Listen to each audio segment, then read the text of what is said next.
Hi guys.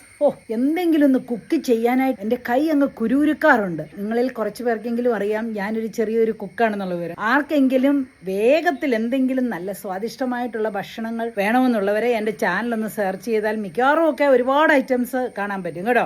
Anyway, കഴിഞ്ഞ 1.5 വർഷമായിട്ട് ഒരു കുക്ക് ചെയ്യത്തും ഇല്ല. അങ്ങനെ ഇരിക്കുകയാണെങ്കിൽ ഇടയ്ക്കിടയ്ക്ക് എൻ്റെ കൈ അങ്ങ് കുരുകുരുക്കും എന്തെങ്കിലുമൊക്കെ ചെയ്യണമെന്ന്. അപ്പം അങ്ങനെ ഇരിക്കുക എനിക്കൊരു ചാൻസ് കിട്ടി. ഒരു 3 ദിവസത്തേന് എൻ്റെ മമ്മിയുടെ അടുത്ത് വന്ന് നിൽക്കാനായിട്ടൊരു ചാൻസ് കിട്ടി. നമ്മുടെ ഹോം നേഴ്സും ഇവിടെ ഇല്ല. അപ്പം ഞാനും മമ്മിയും മാത്രം. അന്നേരം ഓർത്ത് ഓണമൊക്കെ അല്ലേ, ഇപ്പോൾ ഹെൽത്തി ആയിട്ടുള്ള ഒരു പായസം ഉണ്ടാക്കാമെന്ന്. ഹെൽത്തി എന്ന് പറഞ്ഞു കഴിയുമ്പോൾ തമ്മിൽ ഭേദം തൊമ്മനെന്ന് പറയാറുണ്ട്.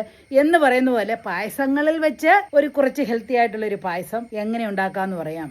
ഈ പായസം തമ്മിൽ ഭേദം തൊമ്മനാണെന്ന് പറയാനുള്ള കാരണം ഹെൽത്തിയായ ഓട്സും ശർക്കരയും തേങ്ങാപ്പാലുമാണ് ഇതിനകത്ത് ഉപയോഗിച്ചിരിക്കുന്നത്. അപ്പോൾ ഇതെങ്ങനെ ഉണ്ടാക്കുന്നതെന്ന് നോക്കാം. ആദ്യം തന്നെ ഇത്തിരി കശുവണ്ടിയും ഉണക്കമുന്തിരിങ്ങായും ഒന്ന് നെയ്യിൽ വറുത്ത് മാറ്റി വയ്ക്കണം.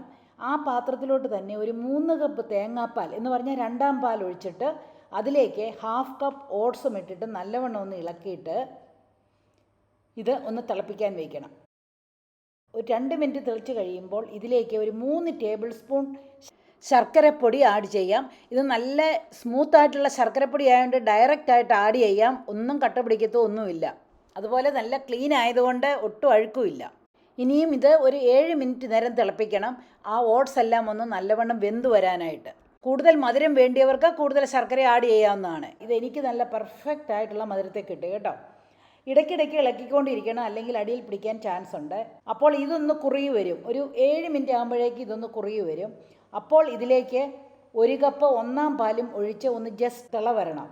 ഇത്രയേ ഉള്ളൂ. ഇനിയും ഇതിലേക്ക് ഏലക്കായും പഞ്ചസാരയും ചേർത്ത് പൊടിച്ചത് ഒരു 1/2 ടീസ്പൂൺ ആഡ് ചെയ്യണം.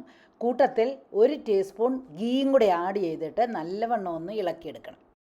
ഇതിലേക്ക് ഇനിയും വറുത്ത് വെച്ചിരിക്കുന്ന കാഷ്യൂസും റേസൻസും കൂടി ആഡ് ചെയ്ത് നല്ലവണ്ണം ഒന്ന് ഇളക്കിയെന്നാൽ നമ്മുടെ ഉഗ്രൻ പായസം റെഡി. നല്ല ഒന്നാന്തരം ഹെൽത്തി പായസം റെഡി. അപ്പോൾ എല്ലാവരും ഈ ഓണത്തിന് ഈ തമ്മിൽ ഭേദം തൊമ്മൻ പായസം ഒന്ന് ട്രൈ ചെയ്യണേ. ചുമ്മാ ഒന്നും പറയല്ല, എൻ്റെ ബ്രദറിനും മമ്മിക്കും ഒക്കെ ഈ പായസം ഒരുപാട് ഇഷ്ടമായി. എല്ലാവരുടെ വീട്ടിലുള്ള സാധനമാണ്, എല്ലാവർക്കും ഈസി ആയിട്ട് ചെയ്യാവുന്നതാണ്. അതുപോലെ പായസങ്ങളിൽ വെച്ച് ഹെൽത്തിയുമാണ്. ഇതിൽ കൂടുതൽ ഹെൽത്തി ആയിട്ടുള്ളൊരു പായസം വേറെ ഉണ്ടാകത്തില്ല. ഈ ഓണത്തിന് കണിശമായിട്ട് ഒന്ന് ട്രൈ ചെയ്ത് നോക്കണം കേട്ടോ.